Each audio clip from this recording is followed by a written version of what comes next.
Good morning. We have done it. We have gone live at 9 o'clock exactly. I was literally sitting at the desk waiting to press the button, which I think is kind of weird. Now, some streamers have a nice thing where they can, oh man, we're going to be in trouble because I didn't do this right. So let me get this. Some people have a nice stream where they can have an intro. I haven't figured out how to do that. So one of the things I wanted to talk about anyway was, hey, do you guys care about an intro?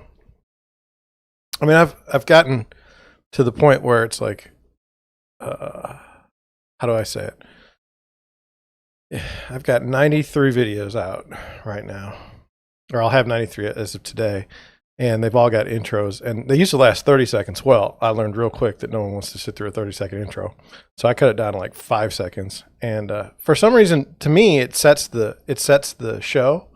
It makes it easier for me because it's like, oh, I'm on. Here's the intro, and then now let's get started. But when you see me do a live stream, I don't have an intro because I haven't figured out how to do it. And so when I do that, it's like, did you want an intro? My favorite streamer has an intro. I don't know. Anyway, don't have an intro. Let me get one thing in order. See if I can do it on the in the back end so you can't see what I'm doing because I feel bad. I did have everything prepared. I say that, but you guys know that. Okay, I have it set up. Good. Now, the only problem with that is I need to stay on the right screen. So I'm going to do it that way.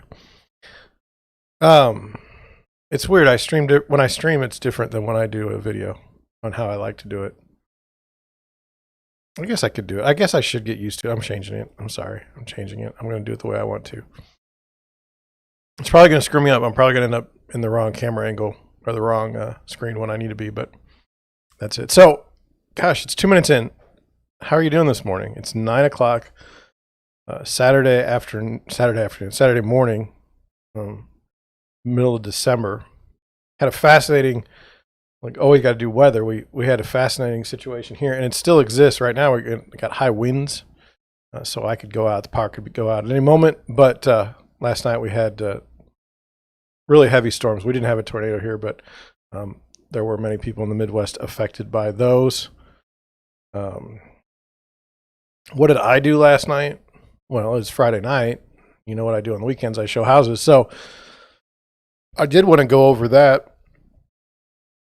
The house was in Imperial. It was Jefferson. So Imperial's in Jefferson County. I didn't check the school district because we've got this search set up for these people, these buyers, and there's really no need to worry about the school district because they're happy with the ones that they're in for right now. So anyway, it's a relocation listing. I knew that going in. I think the listing went active maybe Wednesday. Showing started yesterday. What I like to do, and what always ends up happening really is my buyer will, see an email with something that's coming up. They say, hey, I'd kind of like to go see that. I say, great, we'll set an appointment. I like to set an appointment as soon as I can. And you say, well, why would you want to do that? Well, we're in a really, really, really competitive market on the buyer side. Houses can be gone within a day. I definitely, I don't ever think that there's a wasted showing. And that may surprise you because, I might show between 20 and 50 houses to someone. But I never think of it as a wasted showing because I'll see something that's either a design element or I'll see something that is a pricing situation. Like I always learn when I go on showings. When I physically go to places, I always learn. And so I never think of it as a wasted showing. But anyway, I want to get in, especially in this time. People don't make decisions the same way. I don't think that's groundbreaking, but maybe if you've got a husband and a wife, okay, husband may think things differently than the wife does. You get the result of the combination.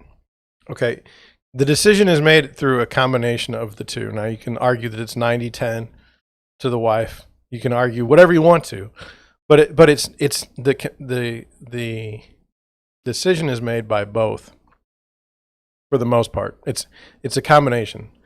So because it's not a one-to-one decision, okay, they have to talk about it. They have to,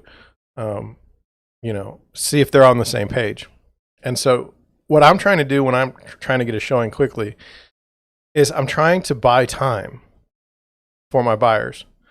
If let's just go over this weekend's. There's going to be an open house on Sunday from like 1 to 3 at this house. And the house may already be under contract by the time the open house gets, by the time they have the open house. I didn't check. They may be accepting offers at like 5 o'clock on Sunday up until. So if you just waited till the open house, first of all, you know what I think about open houses as far as just generally being at an open house. I don't think that if you're being represented by an agent, I don't particularly like to go at the open house because there's so many other people there and your buyers get kind of like they're fighting with the people in the house versus just looking at the house for what it is. But anyway, I like to get there early because that way, like we saw the house last night. Now they can spend tonight pondering whether or not they want to buy it. They can talk to each other. Then they can go take a look at the house tomorrow, maybe drive by, see if it's in a location that they really, really can see themselves living in.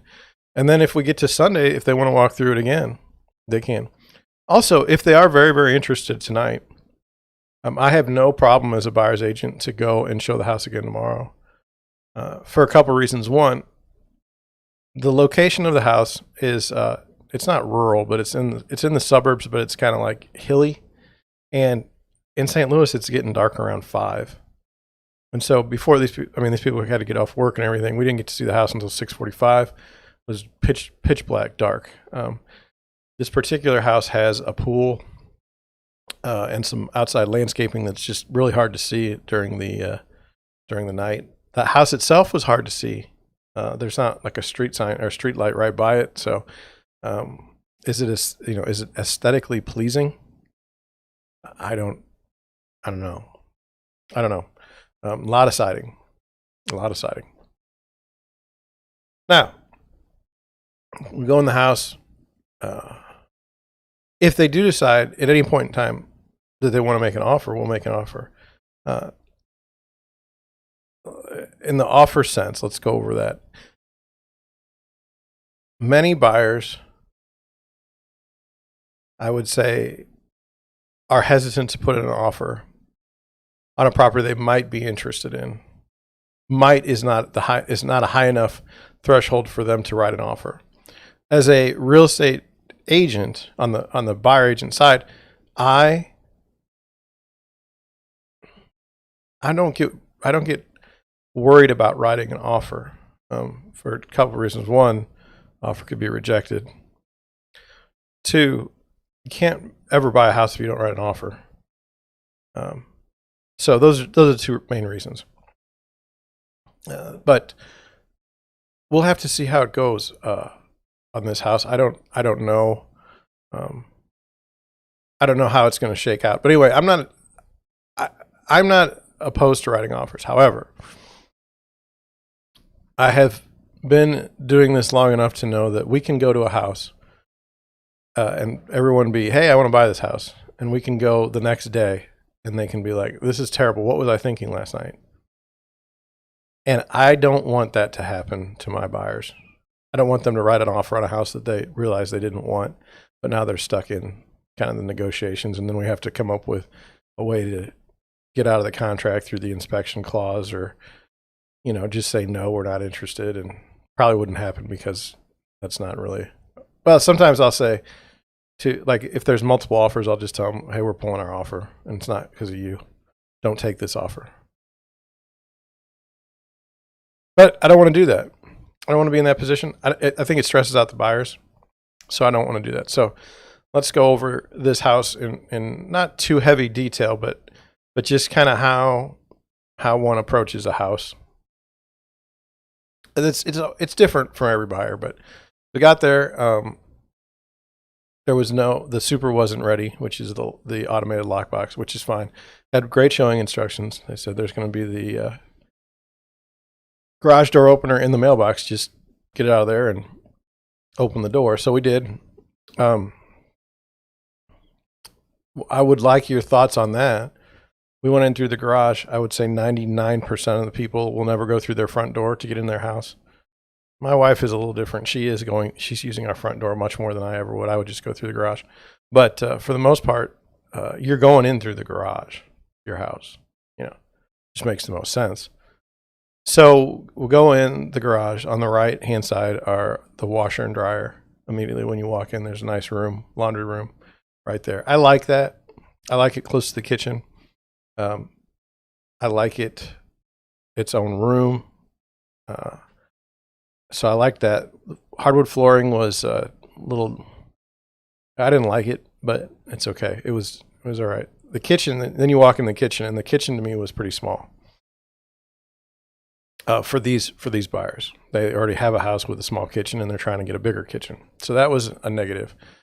We walked then to the outside to see the dark. So that didn't help us very much.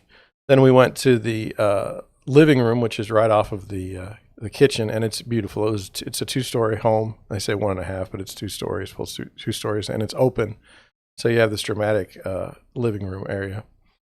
Went to the right, and that was the entrance to the house. And so they did, once we got to the front door, they opened the front door, and they kind of looked at it through the eyes of someone coming in through the front door. And it was in my opinion, a great view.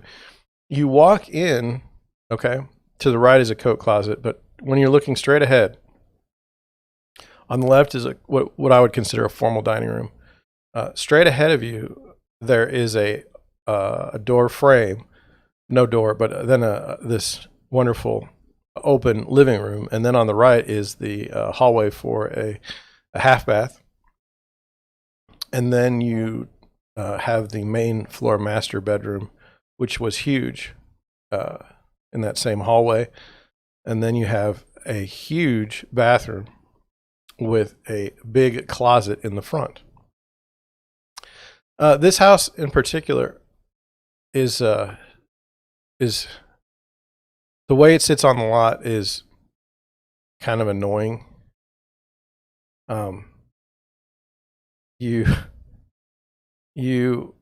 The side that, in theory, you'd have a nice quiet bedroom because it would be in the back. There'd be no traffic going by, and you'd have this closet and bathroom in front of you. Unfortunately, this house sits kind of on a corner, and so you're going to hear the road noise from the next street. It's not a major thing, but I just want you to know, like, what kind of look.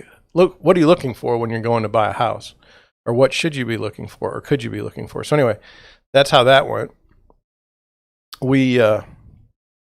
So we were happy with the first floor. Went upstairs. It was carpet. It was builder's grade carpet, which is fine. An odd room in the front, small bedroom. Then there's a hallway, but it overlooks the living room on the first floor. And then there's 2 massive bedrooms with walk-in closets and a massive bathroom up there.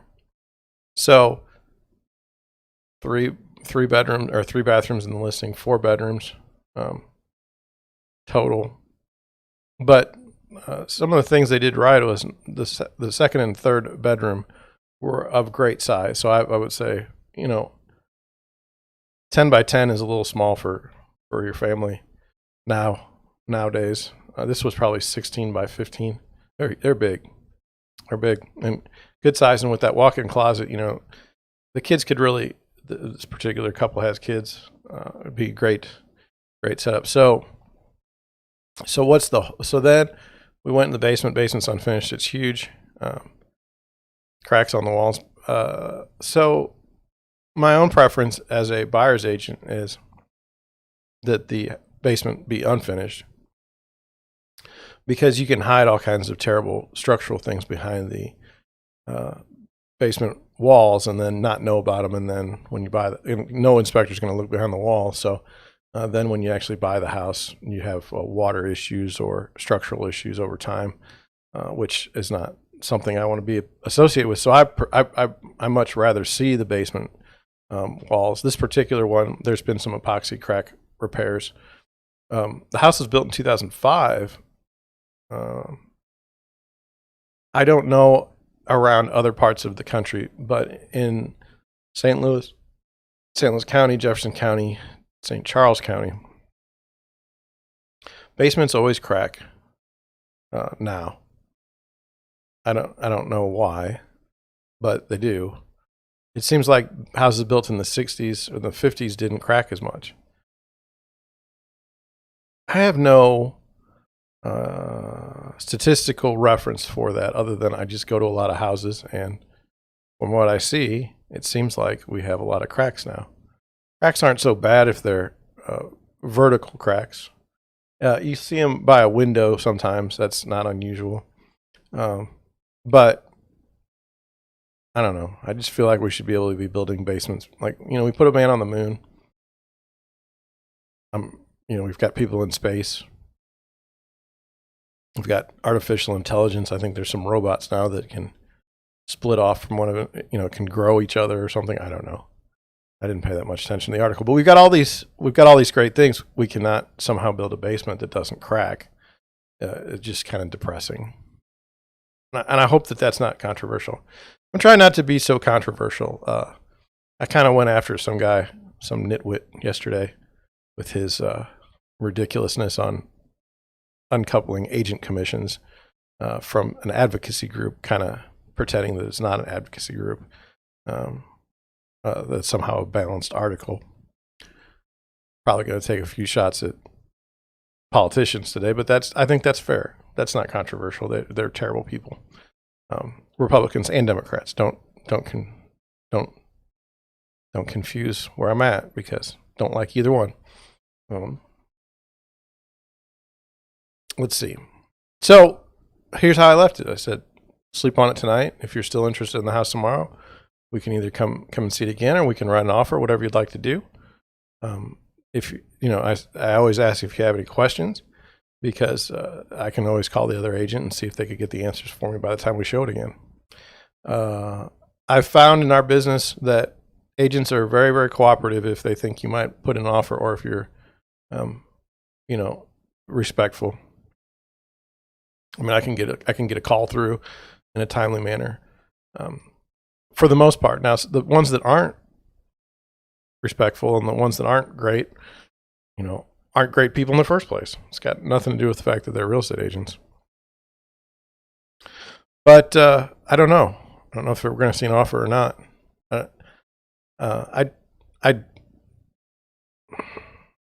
There's a school of thought that says at every showing you should say, at the end of the showing as an agent, you should say, are we going to write an offer on this house? And the idea is that you're telling people that you're not a tour guide, like that you're here to, represent them to buy a house. And why not this one? I've always thought that was wrong, because shouldn't you have some sort of emotional intelligence? Shouldn't you have some sort of intuition with your buyers that says, hey, I think they might be interested, let them tell you that they're interested. And verbalize it rather than just smiling and saying, look at this, hey, we'd like to write an offer. Now, you tell me if I'm wrong. I don't know the answer.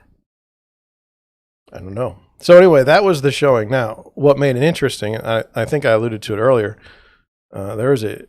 St. Louis is I don't know, we're in a tornado area. People from California are afraid of us because of our tornadoes. I'm afraid of California because of earthquakes. I'm just being honest. So I don't worry about tornadoes, though. Very seldom do they ever come close. I mean, they do terrible damage when they do hit, but I mean, I don't know. It's a weird thing. Hopefully you understand what I'm talking about. But anyway, I scheduled the showing, and yesterday was an odd day. When I woke up, it had rained, so the pavement was wet. When I went up right before I did my live stream, it was foggy, and then it rained a little bit, but it was 65, 66 degrees. And in St. Louis in December, it's not supposed to be that way. By the time I had gotten to that showing, there were these electric storms, or like lightning. I call them electric storms when they're not like bolts of lightning, but you just see it up in the sky. There was like a wind, a wind blowing, and it was like it seemed like it was going to be really bad. And so, you say, well, why did you show a home during and there was a tornado warning. You say, well, why did you show a home during a tornado warning? You got someone killed. Well, I guess, but at the same time, I told you why we wanted to go see the house early, and we're trying to buy a house, so we're going to go. The buyers are motivated. I'll tell you, we have an article about buying a home in the winter coming up, but buyers are motivated. If you've got a motivated buyer, they will go through anything. They will also. That's kind of how I know somebody's interested in buying a house or selling a house. If I call them, or if they call me and say, hey, could you help me with this? And I say, sure, and we talk about it, and they never call me back, why should I, I might reach out and say, hey, is there, something going on that we need to discuss? But for the most part, they've just told me that they're not interested in buying or selling. So I don't really feel like I have to push it and waste my time. And the buyers, especially, when a buyer wants to buy a house, we're looking at houses every other day. Everything that comes on the market, they're in the zone. That's how you know you're going to buy a house, is you're in the zone. You're making an effort to do it. So anyway, yeah, I showed a house. There was a tornado warning. I got back home, and the weather was getting worse. The wind was kicking up even more. And about 5 minutes after I got home, the tornado sirens were going off. They've got these warning system. And so I don't know if it's the same way around the country, but I just know that when they go off, it means that there's a high possibility that something crazy is coming your way. But it didn't, and I tell you, as I said yesterday in my live stream, I got up before 5 yesterday. I had not had any good sleep since like 1:47 at night when I checked my phone. It was a bad sleeping experience. So I knew I was going to be able to go to sleep. I came down and watched some TV, actually some YouTube, and the only thing I was scared of was falling asleep too early and then waking back up at 1:47. I can definitely say that did not happen last night. I was asleep at probably 10, and I did not wake up the entire night, not once. In fact, I didn't even move. When the alarm went off this morning, I felt okay. I don't wake up well, but I definitely felt better. And today's going to be a good day. Today is going to be a good day. We're going to go down to, wife and I like to take some road trips. We're going to go down to Farmington, Missouri. There's a nice little coffee shop. We're going to look at some Christmas decorations.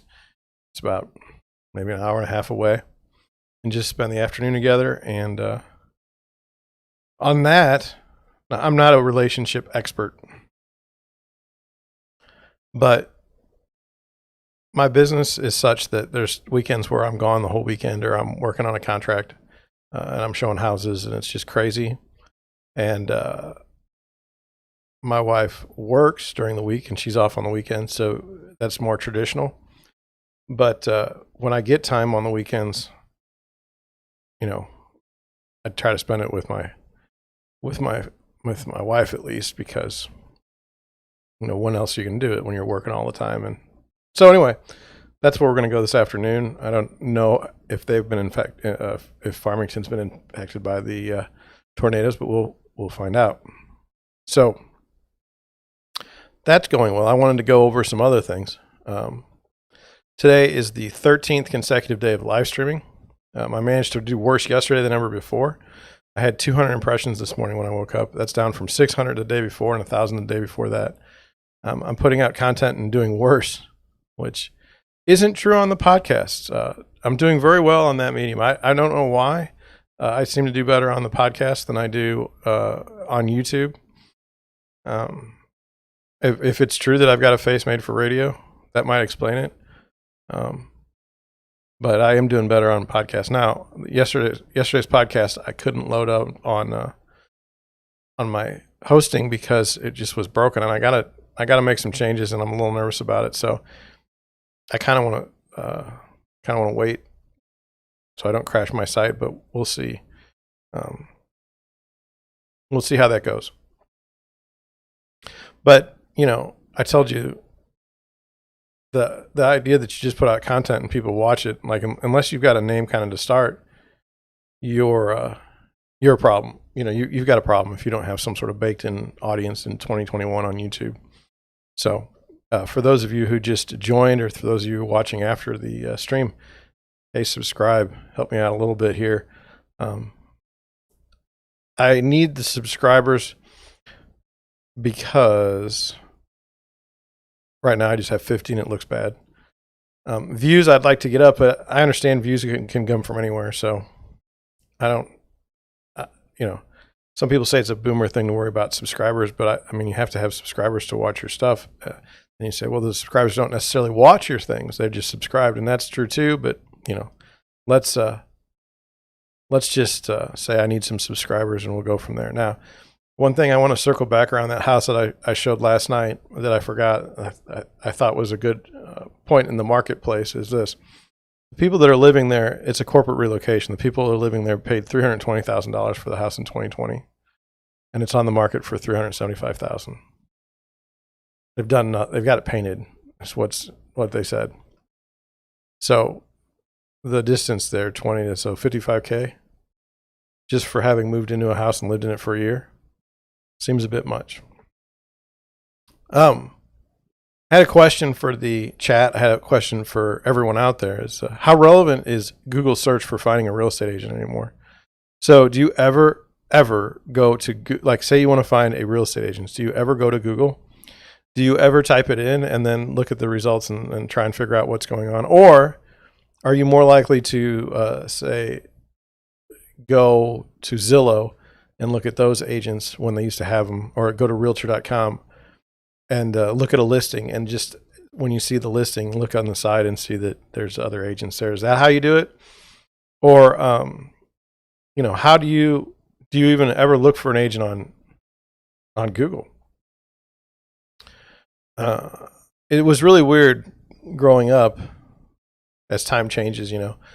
Whenever we would want something back in the day, there was a phone book. And in fact, one of my first businesses with my dad, we advertised in the phone book, and it was a disaster because that was right at the time that the phone books were going away. They were going away like the dinosaur.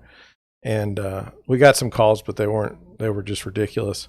And then the internet came up, and you'd start searching on the internet. Now, people didn't realize how manipulated the search was at the time, or how you could manipulate the search. But I just wonder, I mean, it's almost like it's harder now to find what you're looking for on the internet or on Google search at least, than it used to be. Like if you're looking for a plumber, you can get 1,000 pages of plumbers, but that doesn't really give you anything about the person that's going to come out to help you with your problem. And if you've got a plumbing problem, you kind of want that fixed.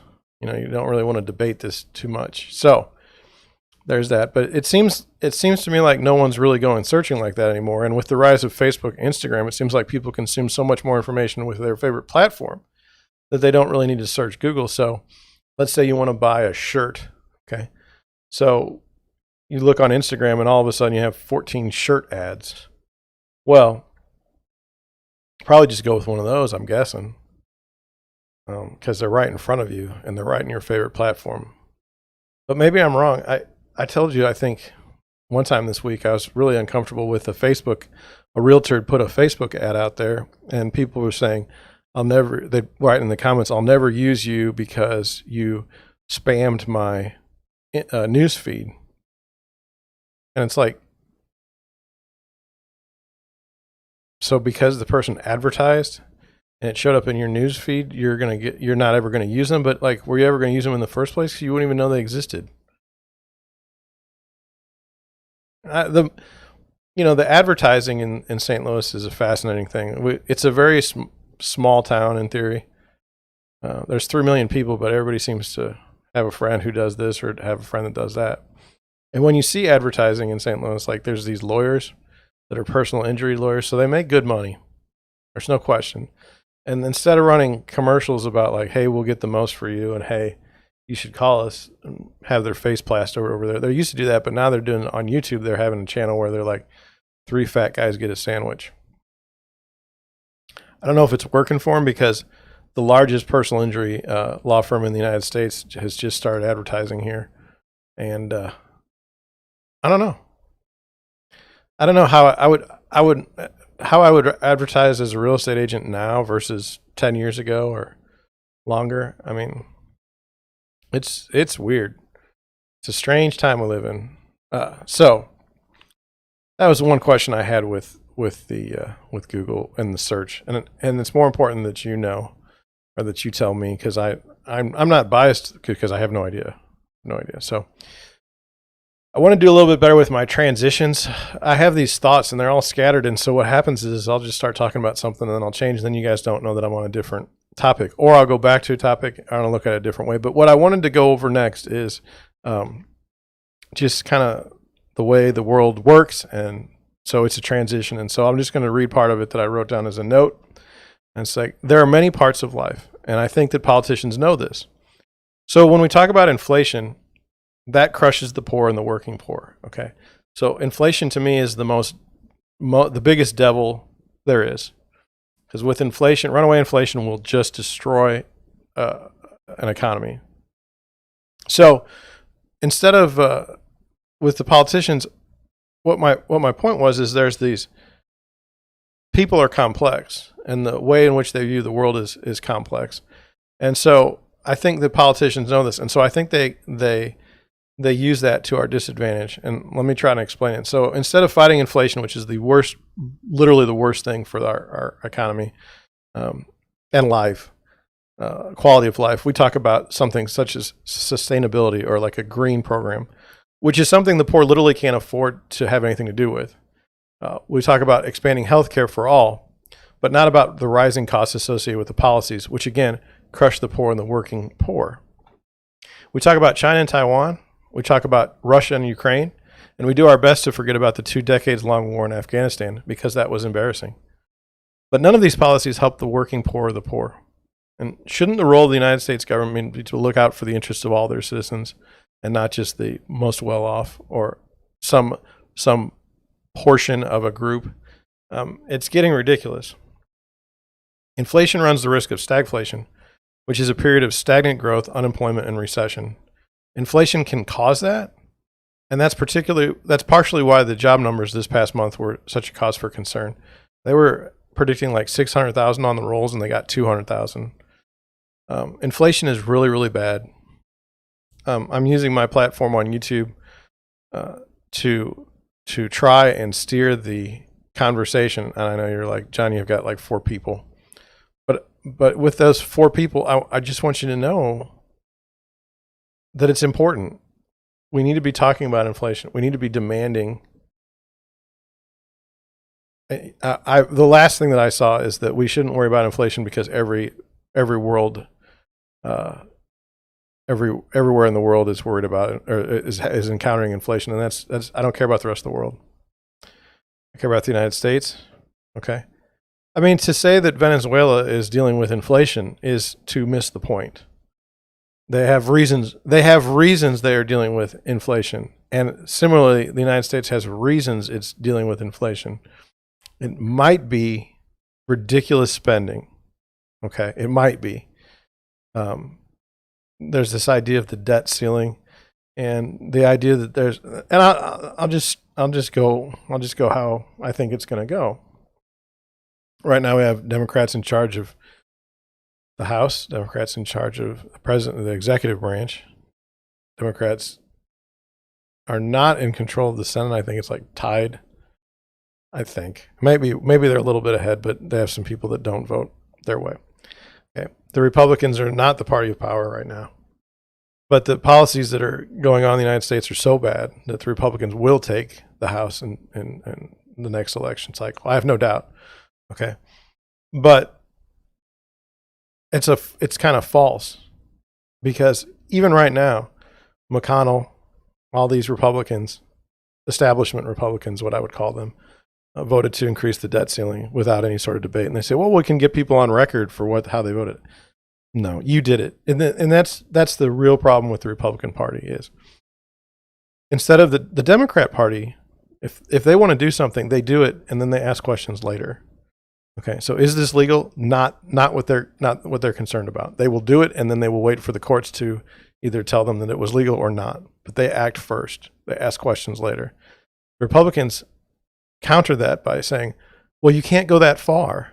And so a Democrat says, well, we'll go a little bit less than that. And the Republican just roll over every time. So everyone's excited about the Republican takeover in the Congress. It's not going to mean anything because you'll get the same Republicans that still vote stupid every time. They have a defect.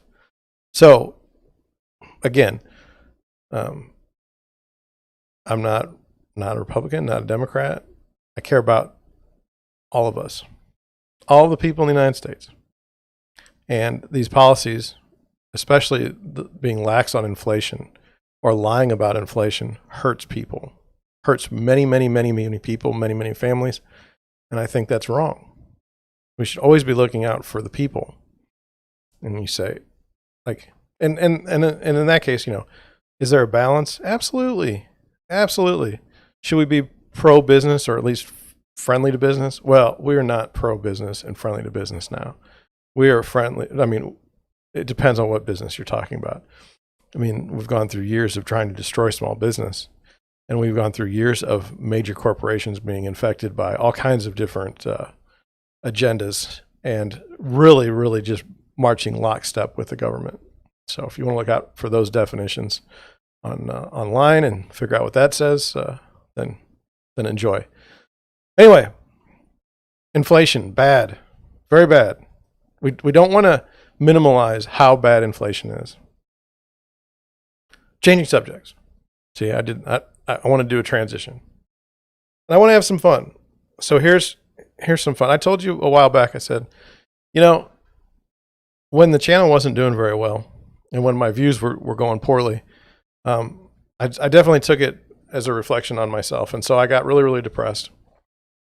I didn't want to make videos. And so I think a normal response would have been, hey, maybe go check and see how other people are doing or what they're doing. And so I watched all these videos about how to be a YouTuber and all this stuff. And what was funny is I'd watch the videos and I'd get more depressed because I'd spent like an hour watching videos when I could have been making a video. So I happened to catch one this morning, and this guy's been on YouTube for like 7 years, and he's talking about how great he is, and he's got not that many views or anything like that. But anyway, he did a show, and it said a video 7 signs your YouTube channel will be successful. And I just wanted to go over where we are out of these 7. So number 1, they said they have a schedule. So you have to have a schedule to do YouTube. And I agree, I have a schedule right now at least. And then it says number 2, you're into YouTube. So you're actively watching YouTube and you're trying to understand how different people present stuff. Number 3, they have a plan. I have a plan every day. I have a plan to do what I'm doing. Number 4, they're targeting a very specific audience. And that's really a problem with real estate in general.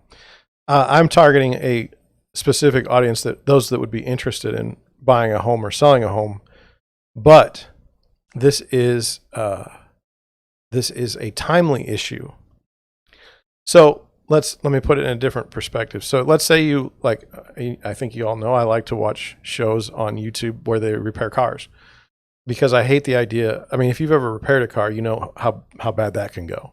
Okay, and you get all dirty, and it's hot and miserable, and it's not straightforward, and it's not fun for the most part. Do you gain a sense of accomplishment when you do fix a car? Yes, but the opposite is also true. Is when you don't fix the car and you have to take it into the shop eventually and swallow your pride. It's bad. But anyway, if my channel's about repairing cars, well, any car that comes in that I repair, that's just new content. Buyers and sellers of real estate are much different people, especially single family homes. So if you're a family and you're going to buy a home, you're going to be interested in my content, but are you going to be interested when you buy your home at the end of that process? Now you're just going to live there. You're not going to be actively looking at real estate websites. You're not going to be looking for real estate news. So my channel is more of a news channel in the sense that things come and go in the news cycle very, very quickly. And for you to be in YouTube in that area, you have to be putting out a lot of content, and you have to accept that your content within, within the day might be irrelevant, might already be, the news is past. So this very specific audience that I'm targeting, those that are interested in real estate, so I'm going to give myself a no. So far we've got 3 yeses and 1 no. Number 5, constantly learning and doing. I do spend a lot of time trying to figure this medium out. Maybe it doesn't look like it, but I do. Number 6, they're experimenting. I do experiment. I've even told you about experimenting with introductions and topic, and we're going to go through an experimental topic today just to see what happens. And then finally, they don't quit. Well, I told you I'm not going to quit, at least for a year. I don't know how it's going to go, but that's it. So I'm not doing one thing right based on this fellow that says, I can tell if your channel is going to be successful or not. I'm not doing one thing right. I was a little surprised, and one of the things that I think is a failure so far that I've learned is, shouldn't there be some sort of discussion about actually producing content other than watching content? It seems obvious to me.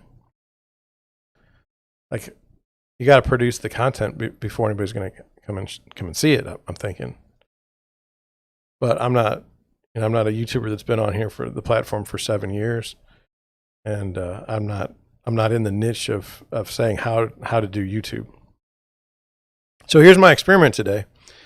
Do you know who Olivia Rodrigo is? Now, I don't even know if I've said that right, and if I've said it wrong, I apologize. I'm 44 years old. Not really into the pop culture thing. I have no idea what's going on, but I do like to watch Google Trends. And what I wanted to do is just take something from Google Trends and just learn about what's going on here. So the top trending information from Google in searches is that this woman, Olivia Rodrigo, her tour has sold out, but it's apparently causing people to be upset. And I'm going to find out who she is based on Google Trends and Wikipedia. I have no idea.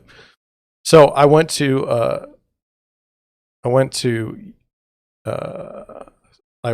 Google and I searched, and this is what I found. It says tickets to see Olivia Rodrigo's tour, I hope I again said that right, are being resold for thousands. Okay. And so this was yesterday, so I'm a little bit stressed. Things are looking pretty sour for fans of Olivia. So she has fans. It says after tickets to the driver's license singer, so she wrote a song, Driver's License, Sour Tour went on sale Friday morning. Many cities sold out almost instantly, with tickets now being resold for thousands online. So what in New York, for example, tickets to see Rodrigo being resold for up to 6,000, Chicago 5,000, San Francisco 9,000. Okay, and so then the rest of the article says, been waiting so long to perform these songs live. This is my very first tour, and I'm so nervous, but so excited to sing and dance the night away with you all. So apparently she dances as well. If you weren't able to get tickets this time around, there will be more tours in the future, and I can't wait to see you. Until then, thank you to all my incredible fans. I love you guys, and then I don't know what SM means. I'm sorry. So much, maybe. Does it mean so much? Anyway, this is what happened. So it's a weird quote. It's like, sorry you didn't get my ticket. Sorry you can't pay the amount of money for the resellers, because that's what really ruined it. But I'm going to have another tour, and you can buy those tickets from another reseller down the road, which seems kind of like tone deaf to me. But again, I don't know this person. So it says some people weren't happy with the way the tour was scheduled, arguing that she should have booked arenas for the tours rather than small theaters. Well, see, now I don't know anything about that. You needed bigger venues, and it garnered 7,000 likes. So that was a acceptance, I guess, social proof that this person should have gotten bigger venues. And then it says, meanwhile, so many wannabe concert goers flooded a Ticketmaster to buy tickets that the website experienced intermittent outages on Friday. So I don't know. This, I guess she has a hit song, or it had. So some fans are unhappy with it. So, okay, well, I figured I'd like to know a little bit more about this person who's having these issues with the, I'm going to close that. And I don't, did I move it over here? No, see, I didn't do it. See, I have to hit that button. I'm very sorry for those of you that watch. I'm sorry. That's why I don't like to do the double screen when I'm working. But anyway, so who is this? She's an American singer, songwriter, and actress. She's known for her roles as Paige Olvera on the Disney Channel series Bizaardvark, and Nina Salazar Roberts on the Disney Plus mockumentary series High School Musical, the series. She signed with Interscope and Geffen Records in 2020, so a year ago, and released her debut. So she's only got one single, and it's been released in 2021, quickly topping various charts worldwide and giving Rodrigo her breakthrough. It was okay. So apparently, there's other signals now. Deja Vu and Good for You, leading up to the release of her debut studio album Sour to critical acclaim. She's earned 7 Grammy nominations, including Best New Artist, Album of the Year, and Record of the Year, and Song of the Year for Driver's License. So, I mean, apparently she's doing very well for herself. She was born in 2003. I did the math. I'm thinking that's like 18. She's Filipino-American, and she grew up in Temecula. I don't know anything about that. Her father works as a family therapist. Mother is a school teacher. Rodrigo's father is I mean, I don't really care about her. I mean, what does that have to do with anything? She has stated that her paternal great-grandfather moved from the Philippines to the United States as a teenager, and her family follows Filipino traditions and cuisine. So, I mean, I don't know. This is not very exciting to me. She's been taking acting and singing lessons at age 6 and started acting in theater production at elementary school and middle school, and she was playing guitar by the age of 12. By the age of 12, she's like 17, so 5 years ago. So she's really very talented, I suspect. And she grew up listening to her parents' favorite alternative rock music from No Doubt, Pearl Jam, The White Stripes, and Green Day.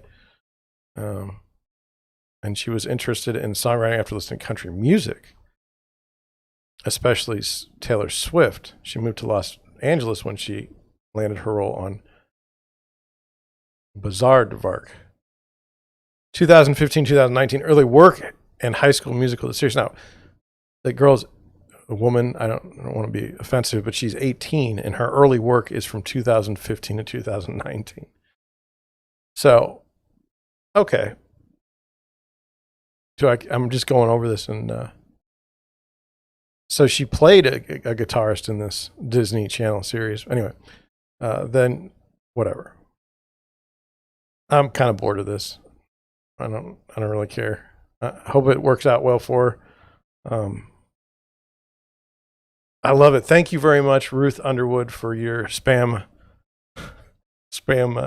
comment. I was wondering if I was going to make it through the whole day without one. I've been getting more lately, which makes me happy. Please, it's fun to spam the feed. So thank you, Ruth. And let's be honest, we all know that you're not named Ruth Underwood, but congratulations on having an American sounding name. Anyway, so that's Olivia. I don't know. Well, I forgot her last name. Rodrigo. So basically, on Google, people are mad. They're searching because they can't get tickets to this concert, and they really want to. And then there's these ticket resellers, and let's go over that for a minute. Do I know for a fact? I'm gonna go to the screen. Do I know for a fact? There are definitely people that are doing arbitrage, which is buying something low and selling it to somebody high. And that's been going around for thousands of years. The difference now is you can do it electronically. So your volume and your ability to do it much faster is now. So when I was a kid, it existed, but you didn't know about it because it was harder to do, to rig stuff. But I mean, there's been concerts that people can't get into. That's not new. The graphics card thing this summer, that I still haven't been able to get a graphics card for my computer, so I haven't been able to buy a computer because I don't have money for it. And it isn't just a result of inflation. It's also a result of people found that graphics cards were in short supply for a number of different reasons, and so they bought them, and then they resell them on different channels. Now, we couldn't resell things. There was no eBay. There was no Amazon. There was no ability to resell things when I was a kid because we didn't even have the internet. And I don't care if I sound like a boomer by saying, back before the internet, because this is my perspective. This is how I grew up, and this is what made me who I am. So, yeah, we had no internet. We didn't have this arbitrage either. So, by us having this new technology that's great and wonderful, it's also creating some problems. Let's just be honest. One of them is this arbitrage. Wanted to try something. So that was my trying something new. I've learned about Olivia Rodrigo. She's got a smash hit, maybe 2 others, and everyone thinks she's great, I guess. I don't know if she's involved in any controversy yet, but I'm sure that that's part of the game. We'll just have to see how it goes. I wanted to talk about, I got back on Twitter. I've been away from Twitter for a long time. I took over the Deerwood Realty Twitter account yesterday, and with the help of a friend, he said, let's get after this. And so I said, okay, let's do that. So let me clean out of this. Now it's, let me change the screen because I know how to do that now. Oh, no, hit the wrong button. Here we go. It's a tweet by Lawrence Union. We've talked about Lawrence Union. I've seen him in person. He goes around to all the real estate associations every year. I think he's on the road. He's got to be on the road maybe half the year, talking about the economy, talking about what he sees. And the guy, he has a perspective based on the fact that he's looked at this stuff for years now. Okay? But you don't always have to agree with him. And no one's going and saying, look back at what he said over time and see if it's right or wrong. It's just his job to put out stuff as the economist. So here it is. It says, National Association of Realtors Chief Economist Lawrence Yun reacts to the latest consumer price index. For those concerned about the loss in purchasing power of money and savings, be assured that real estate has proven to be a good hedge against inflation. So basically, like the National Association of Realtors, not an unbiased group. They work on behalf of, real estate agents in theory. And then also, so they want a strong housing market because the members want a strong housing market. If no one bought any houses, realtors would be broke. So they're going to advocate on that perspective. But I think what's funny is, hey, you can't afford a cup of coffee, but you should buy a house, is how it comes across. So the tone is not great. It says, if you are younger than 40 years old, then you have never experienced such high inflation. Consumer prices rose 6.8% in November. We are already well aware of higher food and gasoline prices, up 6% and 58% respectively from a year ago. The United States was a net importer or net exporter of gasoline and petroleum products, and now we're a net importer. Rents are up 3% and accelerating at better than 5% on an annualized basis. The heating bill will not be pretty as natural gas prices are higher by 25%. This rapid inflation is the reason higher mortgage rates are expected in 2022. The Federal Reserve will have to raise interest rates to contain them. The average 30-year fixed mortgage is likely to reach 3.7 by the end of 22 from the current near 3% rate. And what happens? That's the real issue to me. The Fed's hands are tied. They've been told to stimulate the economy since 2000. We had one bubble in 2009, and they kept the rates down. They keep growing the economy. They should have reacted much sooner, but they're not because they all have jobs. Everything's fine. What do they care? So people are getting hammered by inflation, and when they do try, and then they have to talk. They have to be able to lie in a way that makes sense down the road when they raise rates and crash the economy.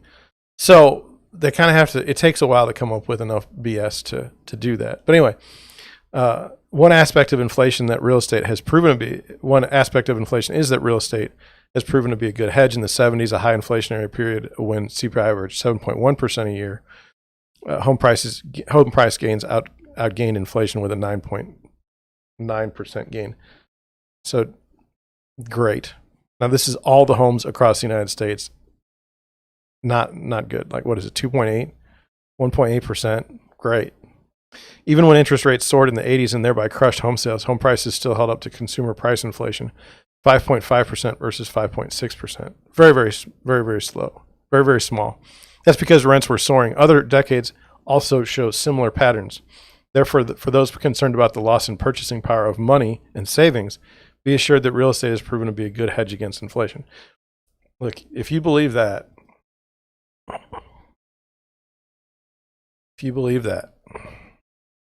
boy, oh boy, inflation is never good. Inflation is a part of the economy. The Fed's only job is to control inflation, and they have bungled it, and they're really, really, really going to bungle it soon. And what's going to be interesting, I believe, is we're going to go ahead and hit the Fed for their work, and not the politicians and those corporate interests behind the politicians that created this problem in the first place. So, and by the way, just to make sure we're really clear here, I know what people think about real estate agents. I know they think we're cockroaches. Okay, I know it, and I get it. Believe me, I understand some of the practices that would cause people to think that way. But I am not interested in hearing about how a social servant enriched his pockets for 60 years. Okay. Went to Congress with nothing, is now a multimillionaire. Okay. If you want to look at the balance sheet, if you want to look at the net worth of Congress people, senators, anything in government, you look at where they started and how long they've stayed there and how much money they have when they leave, and you tell me that they're working for the people. Okay? So I don't want to hear about how great politicians are. I don't want to hear about how great their social service has been. They've dedicated their lives. It's all BS. Okay? So if you want to hate real estate agents, it's okay for me to hate politicians. Is that fair? Same thing. I mean, that's the way I'm going to do it. So, what do we got for our next? So anyway, I was on Twitter, and so can you see it? Let me see if I can. Sorry, it's new. So I did it. Okay, and so I did this and put myself a little, because it's like, really, really. It's not a negative, or I mean, if that's what you think, I mean, that's just mind blowing. Mind blowing that it's okay that there's inflation. Not okay. Very, very bad. Any policy, like, let's assume that you believe in, like, green technology, and this is the most important thing in your life. Okay. You cannot do green policy in a period of inflation. It won't work. It won't work because nobody can afford the green policies. Like, you can't, like, when you go to the store and coffee, okay, that's done on a farm where they just try to produce cheap coffee, okay, is, I don't know, $10 a pound, okay, or $100 a pound. Let's just do the inflation. Coffee's $100 a pound, okay, and the green coffee is $300 a pound, and you don't even have $20 in your pocket. Your policy of green technology or sustainability is gone, absolutely gone. This is what inflation does, and I don't understand why it's not obvious and why people aren't more concerned about this. This is the biggest problem. It's 2021. Inflation is across the board in the United States. The biggest issue that's going to impact the most Americans is inflation, and impact them in a negative way. Okay, seriously, like, and the government's hands are tied. They raise the rates, everything collapses. Okay, and when it does, then what are we going to do? Who are we going to blame? The Fed? No, I don't want to blame the Fed. I want to believe the people that allowed the policies in the first place. And that will be the politicians. Let's make sure we get exactly who's at fault. Okay? Because that's who it is. Okay, here we go. I wanted to go over this. Wanted to go over at least one article. Let's go look at the last one, which is kind of weird. To me, it says, is sustainability really a luxury home factor? So there's an article. Let's go to it. And it talks about sustainability. Luxury home ownership. Sustainability is a key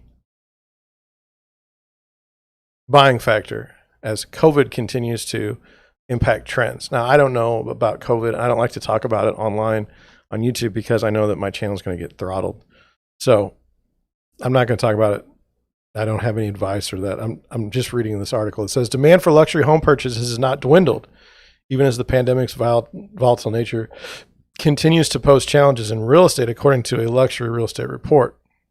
Home prices in the segment are expected to continue increasing as supply struggles to meet demand. While most luxury buyers are still reporting strong personal economic confidence, 75% they are very concerned of their discretionary spending power could soon be tested, which is inflation. However, forecasts that the market could stabilize in the near future, even as fast-paced market is expected to continue through 2022. So prices are going to go up. After a record-breaking year in luxury real estate, we anticipate some balance will be restored to the market. It is important to view the luxury market over a trajectory of several years, noting that half of 2020 was in paralysis due to the pandemic. The red-hot market that began in the later part of 2020 continued into 2021 and will continue a positive trajectory in 2022. Difference will be that there will be more luxury sellers in 2022 than 2021, and while there will be fewer actual luxury buyers, it's still a seller's market. The pandemic madness that drove us to an overheated market is being normalized. Demand will remain strong, and a healthy new normal in luxury real estate will start to take hold in 2022. Okay. What are the trends driving this increased demand for homes in the luxury price point? Now, this is, to me, is a silly question. According to the report, sustainability is a major component, with 75% of those surveyed for the report saying they will choose their next home with sustainability in mind, and 90% saying they will be factoring sustainability in relation to a next chapter in life home search. Sustainability is particularly important in legacy homes where homeowners plan to pass on their property to their heirs. So let's just kind of break that up. So what are the trends driving this increasing demand for homes in the luxury price point? The fact is, more people have more money. It's being concentrated amongst fewer people. It's my opinion. It has nothing to do with sustainability. And if it did, you wouldn't build a $3,000 or 3,000 square foot home, or a 5,000 square foot home, or 10,000 square foot home. It has nothing to do with sustainability at that point in time. It's just a crock. It's just a crock. 90% say they will be factoring sustainability in relation to their next chapter in life. You're going to be factoring sustainability. This is one of those things. Somebody says, "Hey, hey millionaire, hey multimillionaire, you're going to buy a new house. What's going to be important for your new house?" Well, it's got to be sustainable. Really? That's the number one reason? Oh, yes. Why is it? Well, because I feel guilty about the millions I've made and how I've made them. Oh. And there's no downside if I say sustainability, because one, it's a nebulous phrase. No one knows what it means. Number two, what's the downside if I say yes? What if I say no? If there is a downside there, people will say bad things about me, that I don't care about the environment. But if I just say yes, I care about the environment, I can go along being a multimillionaire and buying big old houses and just talking about sustainability, quote unquote, and then everybody will laugh. I mean, everybody will be happy, and nobody will laugh at me, and nobody will know that I'm just kind of a shill. So that's just totally just ridiculous. Among the concerns luxury, I'm going to use my private jet to fly to my big home, and I'm worried about sustainability. I'm going to be driving an SUV, and we're going to have a security detail of 4 cars. But you know what? I'm worried about sustainability. That's my number one concern. Among the areas luxury buyers say they face the fear of missing out on the latest trends, 20%, 26%. So they're worried they're going to miss out on the latest trends. So they may not have the new refrigerator that's top of the line. They may have last year's model. They may not have a chef's stove in the kitchen. They may just have like a high-end model that just isn't the newest thing that people care about. They may not have the right color on the walls. It may not be decorated right.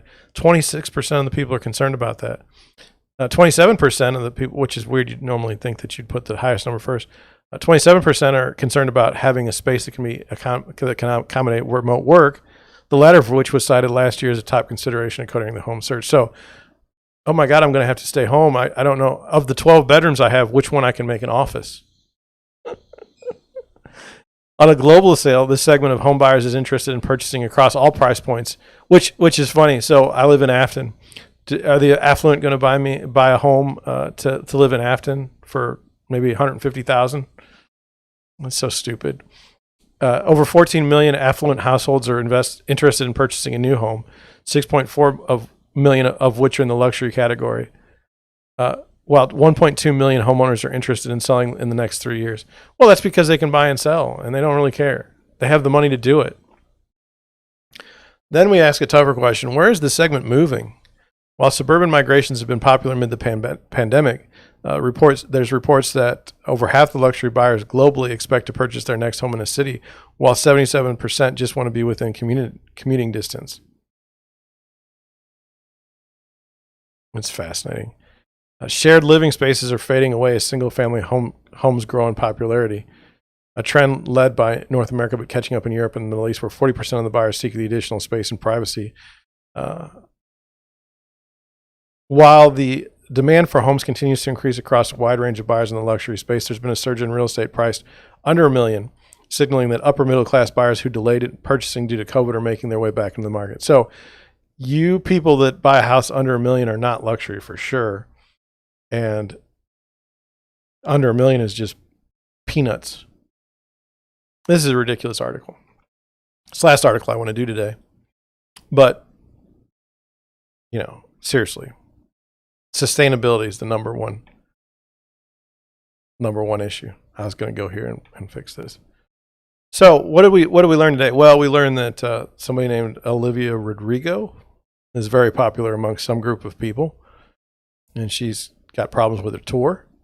We've learned that inflation is bad. Hopefully you've learned that. We've learned that paid shills for organizations will say whatever they need to continue the game. And then sustainability is very, very important to people that can afford multi-million-dollar homes. Showed a house in Imperial. Kind of liked it. It was nice. Kind of a warehouse feel, but whatever. That's what I have for you today. I don't know if it was exciting. I don't know how you feel now. I did get my spam commenter, which is great. Thank you so much. I don't know if it's a bot. I don't know if it's a real person. Can you imagine your life? Like all you do is you spam comments to bad links all day long. And you get paid to do it, I would hope, because to not get paid is like literally there's less than 10 people on my stream at any one time. And you found me, yet you found me to spam my feed. That's the other thing. Like I could turn it to subscribers only, but most people don't even know who I am now. So how are you going to, I think I will have to go to subscriber only at some point because I hate spam.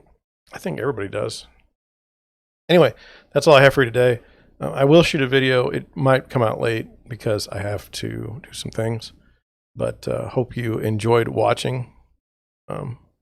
Thank you for watching, and I will see you tomorrow, number 14.